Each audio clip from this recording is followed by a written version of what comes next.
Thank you very much to the Ballypara Foundation, all of the lovely staff, the volunteers. What a wonderful joy to be in Assam for me. My first time in Assam. Not my first time in India, 1972. I began my journeys in India, so I've come many times. The Northeast only to Sikkim, and Assam and this area has always been on my list, so thank you for this opportunity. And thank you for all the hard work that everybody's doing to keep this region of India, in my mind, the most important part of India, and I'll show you why at the end of my little presentation. And being totally unprepared, aha, there it is. A little story. This is where we started. It was an idea in Africa. These two men working together during apartheid. Many of the young people in this room won't know what apartheid was. It was legalized racism. When these two men, black and white, were not even allowed to work together, but they did. And their work together with a team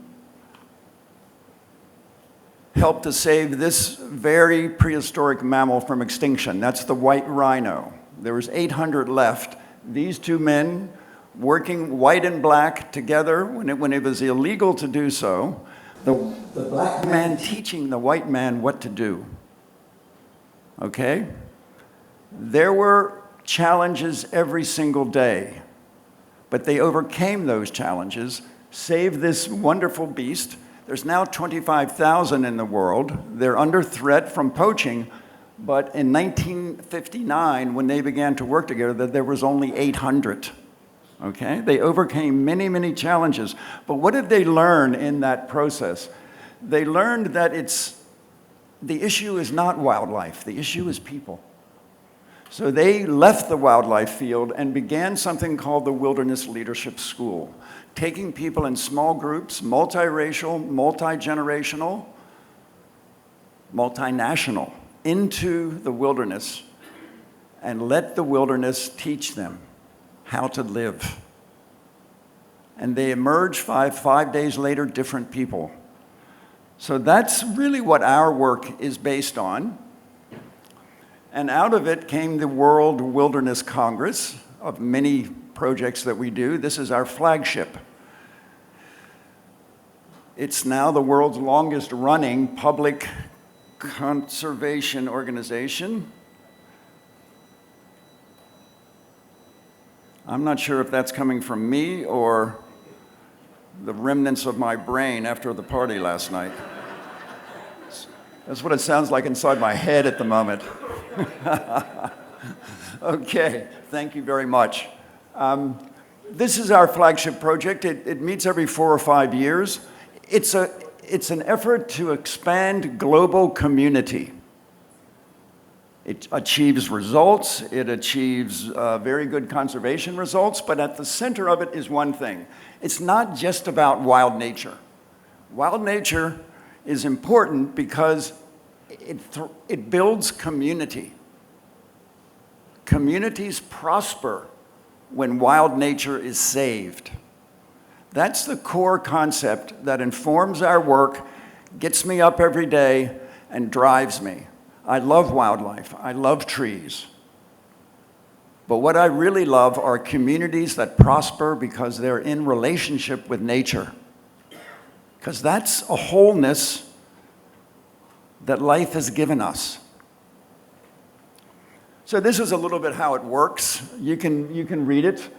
The most important thing, though, is that this is a very inclusive process. People from all over the world, all sectors, science, the arts, politics, young people, people of experience. I don't say age. We don't age, we only gain life experience, okay? But in the end, it produces results. Very practical, inspired results, because we deal with positive news. We don't just deal with the same old stuff all the time. We come together, we build community, we build relationship with nature, relationship with each other.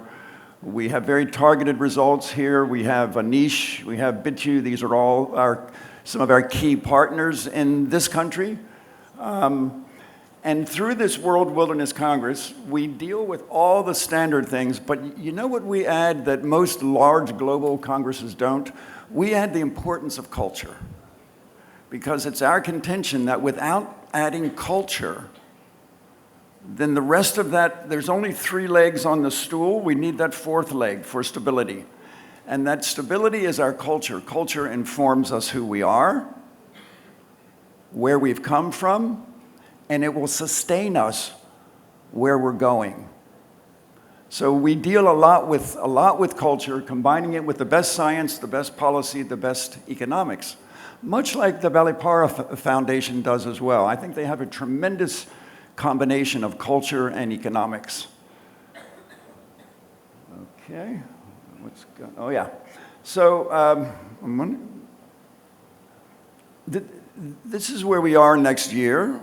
It's a very big year on the global environmental calendar. 2020 has a lot of global congresses.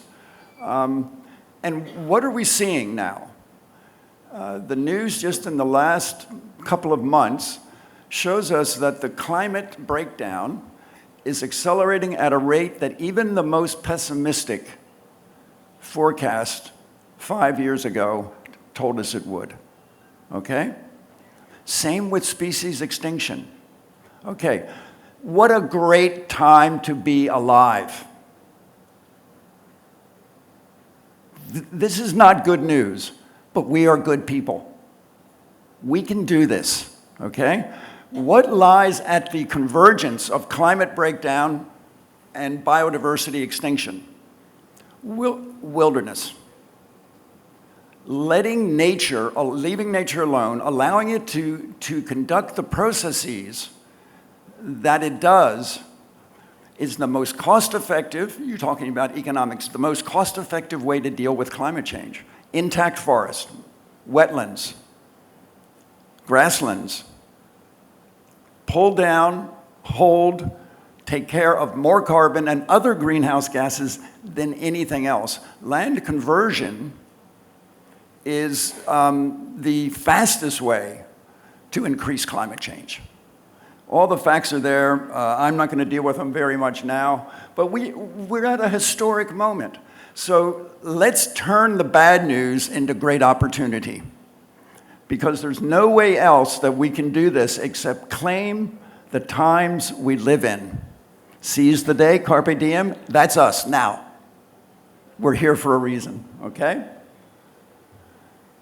So this is what we're adding to the 2020 mix. It's called the 11th World Wilderness Congress. It's going to meet in Jaipur. The government of Rajasthan is our principal co-host. We have many others in this room who we're working with. I've already called out the Wildlife Conservation Trust, of course, Sanctuary Nature Foundation. A lot of large congresses, they have very complicated names or themes, you know, sustainable this and that and all of that. I like it really simple. Why are we doing this? Why are we getting up every morning? We're doing it to enhance life, to create livelihoods, and to promote love. And I don't think there's 3 more important things that any of us can concentrate on as we move ahead now. So very simple. What we're going to do at that Congress is ask an important question, a really essential question. Not what do we need? What does nature need? Let's turn that equation around, okay? We live in a society which is a taking society, okay? We all know that, and we're all here because we're dedicated to giving back. So our vision of giving back is creating a relationship with nature based on the best science and the best traditional tribal knowledge, which is sharing the earth with nature. It's the most fundamental relationship we have between people and nature, the most fundamental relationship on earth. So this is a vision, but it's also very possible. Science shows us that it's possible. I'm not going to go into all of the reasons why, but I will say that science alone will not get us there. Science gives us great information, but it's culture, it's relationship with each other that makes that information a real powerful tool. What is the hand that holds those tools of science, of economics, of policy? The hand is culture, the hand is people. So let's keep focusing on people. So our Nature Needs Half, it's just a small vision, saving half of the earth. When we launched it 10 years ago at the 9th World Wilderness Congress in Mexico, I got some very interesting responses. Nature conservation targets, how much of nature do we need to save, has always been a political decision. What is politically possible? We can't do that anymore. We have to base our decisions on the best science and the best relationship. What that shows us now in modern science is that large natural systems, once they get around half reduced, you know, one system maybe it's 60%, one system maybe it's less, 20%, right? But once they get too small, they can't produce the life support. So Nature Needs Half is about saving large areas wherever we can, interconnecting them. And this area of India, which I'll show in just a minute, has a very special role in that.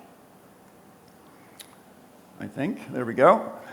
Jane Goodall, when we launched this in Mexico, she was there with us for 6 days, the longest she stayed at any one Congress in about 20 years. She changed her plans. When we launched Nature Needs Half, this is what she said. It's not a luxury. This is a vision that's a necessity.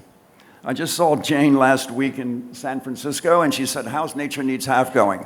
I said, you know, it's beginning to move now. People are talking about it. We need to have a relationship with Earth. She says, I only have one issue with Nature Needs Half. I think we need to save more. I said, Jane, fine with me. So really, it's time to take action. And the thing about Nature Needs Half is that it's not an organization, it's a movement.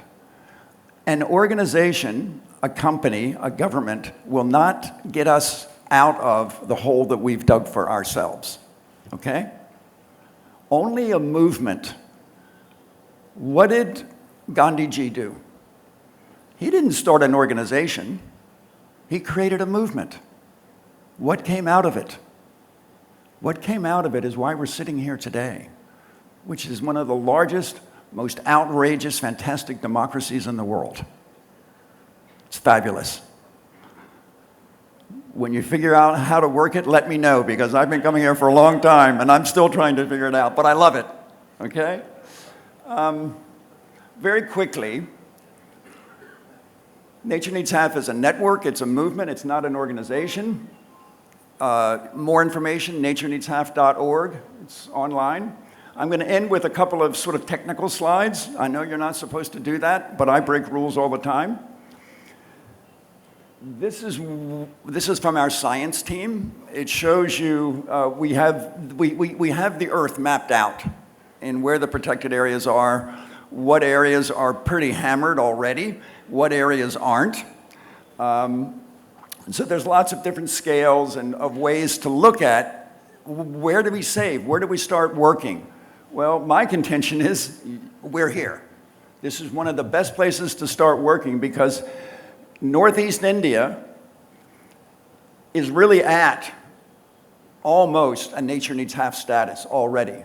That's why it's so incredibly important to keep this area vitalized through community protection of their own resources, through the sustainable tourism that our first speaker spoke of, through livelihoods based on working with nature and working with each other.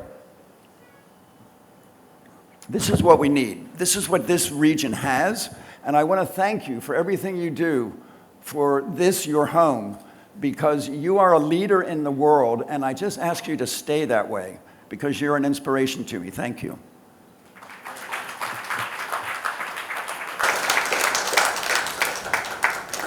Hi, everyone. Good morning. Thank you for being with us so early. We have a short conversation ahead of us, but one that I hope that you will find really interesting.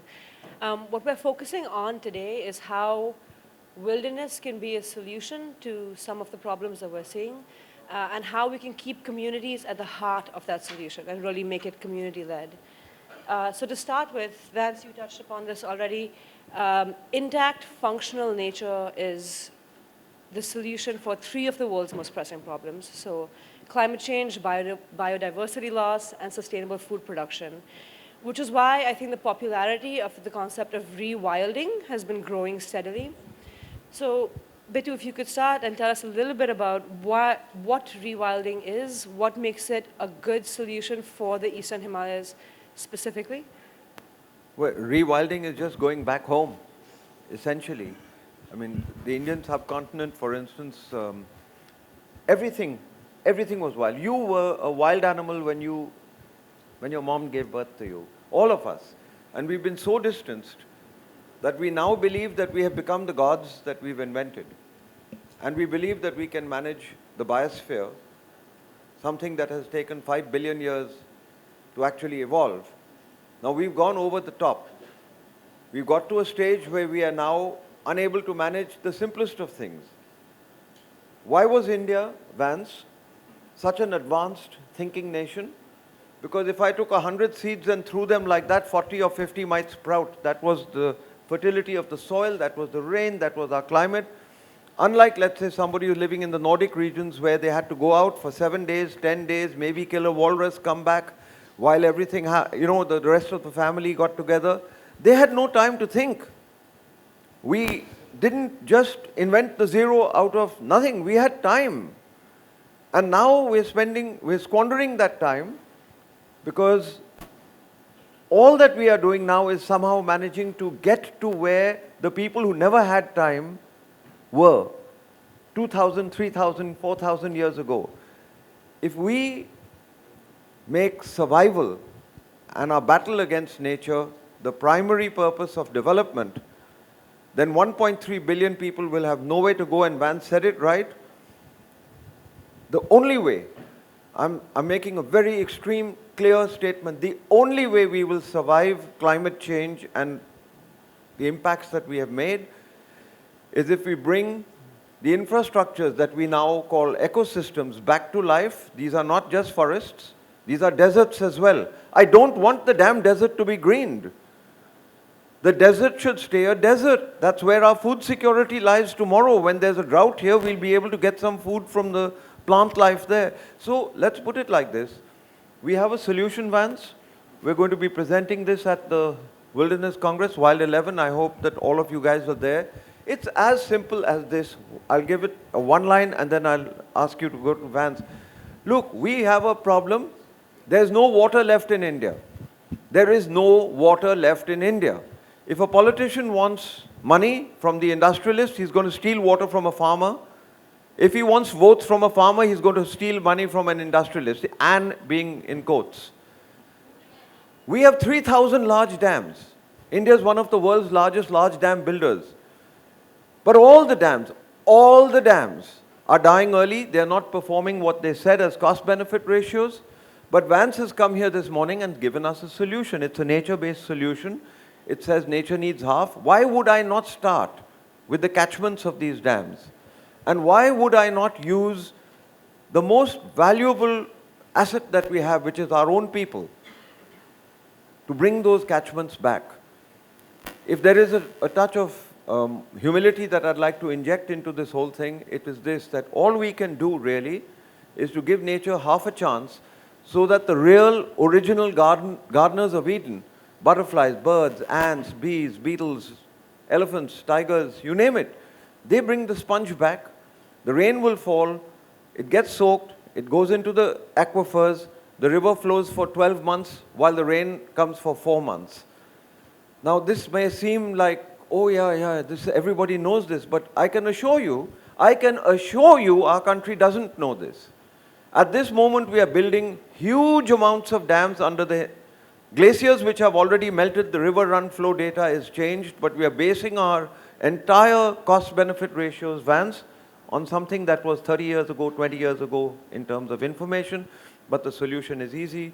We can create 35 million jobs, restore the catchments, improve lean season flows of water. In the process of doing that, oh, by the way, when a seed which is half a gram turns into a 10-ton tree, you pull down half the dry weight of that tree from the atmosphere, because plants can't get carbon from anywhere else but from the atmosphere. So it's a win-win-win-win, but there will be one lot of people who lose. And those are the coteries that have got us by the jugular right now, who insist that we will take oil, coal, gas forever and ever and ever, amen. And the amen is very crucial, because that might be the last thing we do. So you're... Just one comment on that is that what I showed about Nature Needs Have, saving large natural systems, that's great, but there's an awful lot of land that has already been hammered. We see that. Most of India is like that. That's why rewilding is so important. We cannot reach our targets of what we call the survival revolution, right? Where we're living in harmony with nature, where there's enough nature to support us. We can't reach that without rewilding. And guess what? Rewilding creates jobs, et cetera, and so on. Yeah. Thank you. Could you tell us a little bit more, apart from the dams, what makes the Eastern Himalayas a great region to start rewilding, and what would that process look like? Or to continue rewilding? I know it started. Well, the first thing that makes the Eastern Himalaya my choice to start is it's actually it's more than 90% there already. We are looking to dismantle Eastern India at this moment in time if we carry on.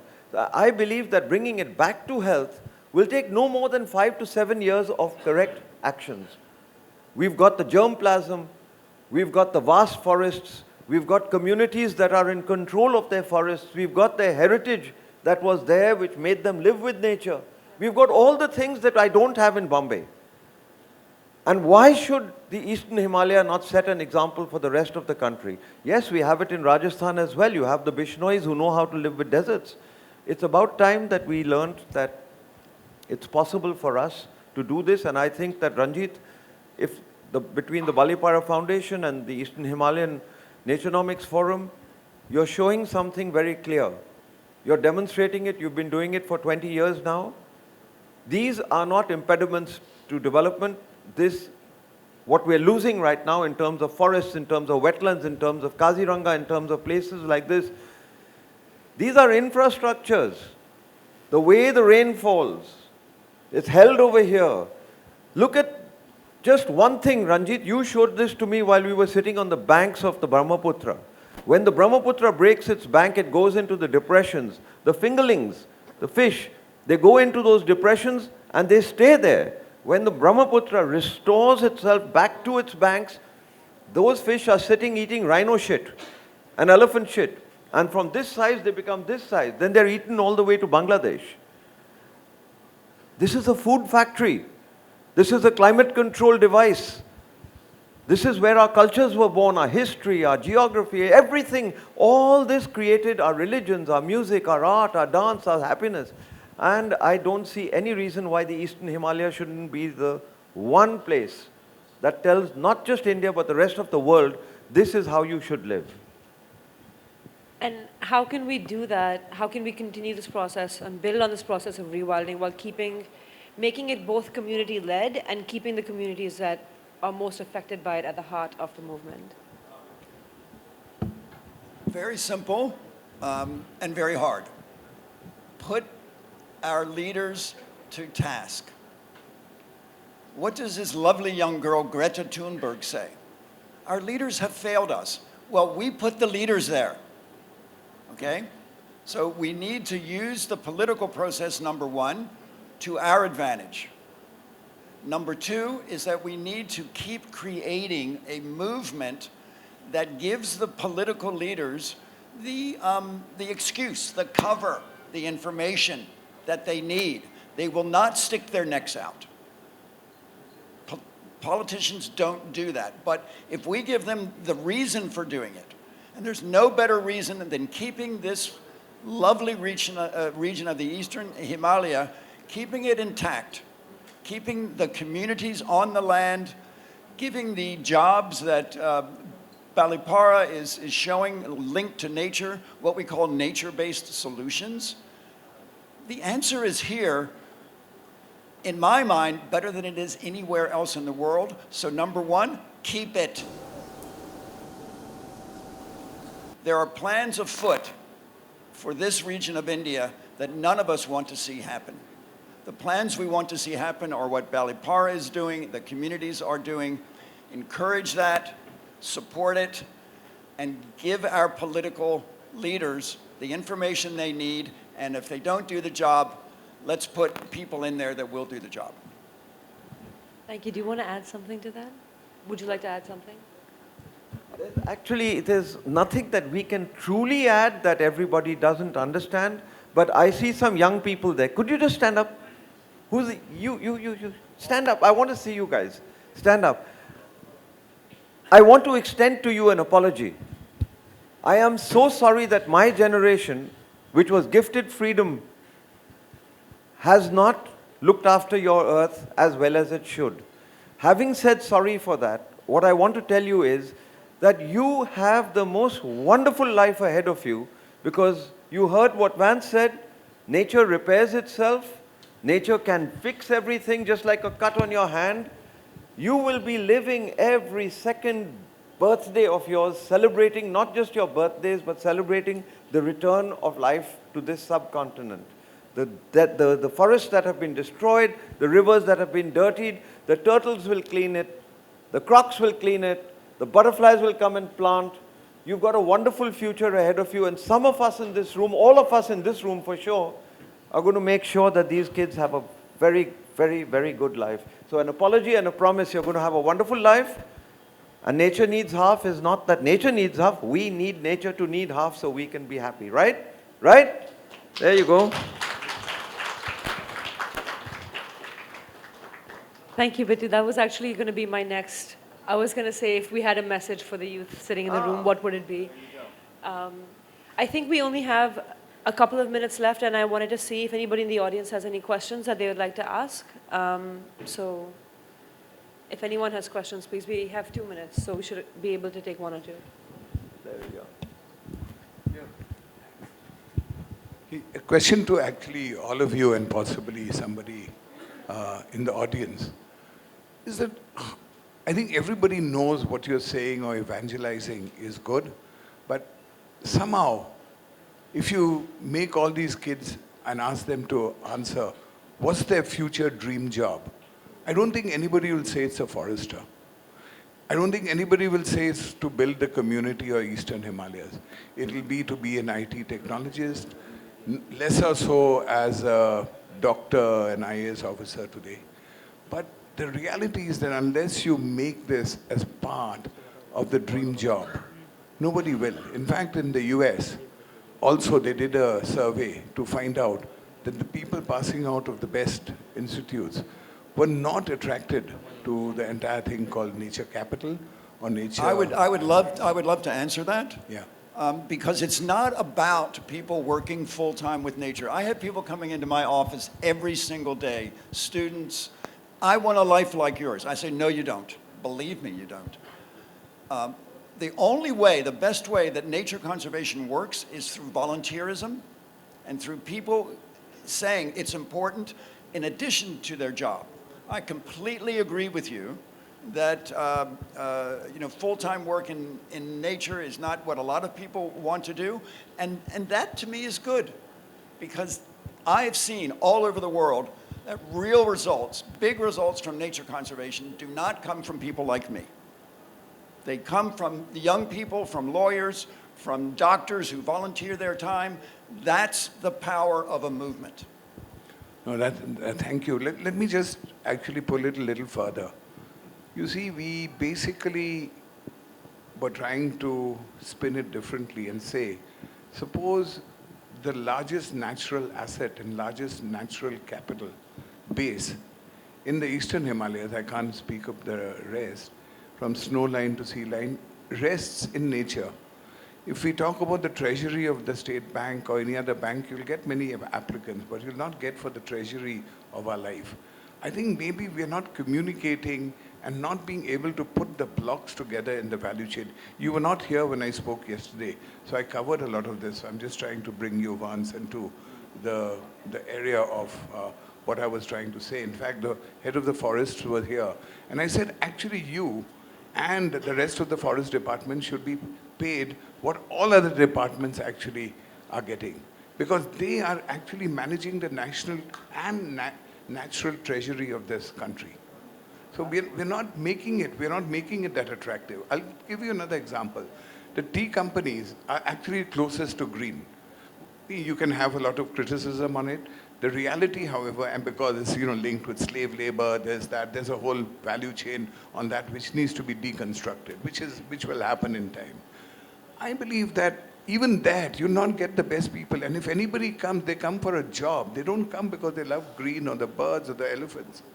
So, we really have a problem on the ground, because we work in the Eastern Himalayas and I know how tough it is to get people. So I just think that, I'm sorry I'm taking a little extra time, Devanshi, but I think it's important that we don't have this exercise here only as theoretical. People must know that we are actually thinking of the real issues, and the younger people especially mustn't think that, oh, it's nice to say these guys have got it, they're wearing nice coats, they're in air-conditioned cars, everything is achieved. Now it's easy for them to look back and say. What I'm trying to do is deconstruct and actually make this whole proposition that much more attractive and paying. So that's really the point. Ranjit, you've got it right. The prism that you've just shown has a very simple reason. Children don't do what they're told to do, they do what they see us doing. They see us doing the wrong thing and they don't believe. But the fact is that I miss a man called Teddy Goldsmith. Edward Goldsmith was the editor of The Ecologist, and he said that, look, he predicted climate change. He was the first one who was talking about this in the 60s and 70s. And all that he said was that, look, there is no such thing called a V-turn. It's always a U-turn. So we are going through a period of flux. Even when a placid stream enters a placid ocean, you will find at the point where they meet ripples, sometimes waves. We're going through that period now. The old generation which is in charge of the bus drivers, are still going headlong. They've taken the rear view mirror off, they've taken the brakes off, and they've got their foot on the accelerator. But we know that there's a drop there. And the kids are out there. They're saying, look, look, look, be careful. At some point or the other, first of all, we will be phased out. And I can tell you this from my experience. I work only with kids. You guys are almost, except these guys, too old for me. The fact is that young people are actually asking for different lives. They're not asking for the kind of life that I was aspiring to. They're looking for experiences not only on holidays but at work. And I can promise you that the young people in this room, I'm saying, let's say 40 and younger than that, they're going to get it, Ranjit. They will get that. We have to not turn this into some engineering miracle that we're going to turn the world back. Actually, what we need is more leisure. We need to consume a little less and experience a little more. And that's the solutions to climate change. That's the solution to jobs. That's the solution to happiness and nature-based solutions. Vance has spent his lifetime doing that, to working these things out. Raj, if the Northeast can't show how to live in a hammock and wait for the coconut to fall, nobody on the earth is going to do that. And that's all nature wants us to do. Doesn't want us to sit 9 to 9 in an office, destroying the beauty of the world. Thank you. Okay, so we are fresh out of time. I think you'll make a joke. Note. Ranjit, just to add on to what you have said, yes, we can certainly bring back the youth, and we have been bringing back the youth, because other than economics, there is other thing that works is pride. Because pride has made a lot of change, and a lot of our youths in the Eastern Himalaya have started staying back, have started coming back from Mumbai, Bangalore, and other places, and settling down in the region to look after the region. So I would agree to it. It really works, not that it doesn't work. So, I think we are at the right track with this platform. Thank you. Great. Thank you. Thanks everyone for your time. And Bitu, Vance, thank you both.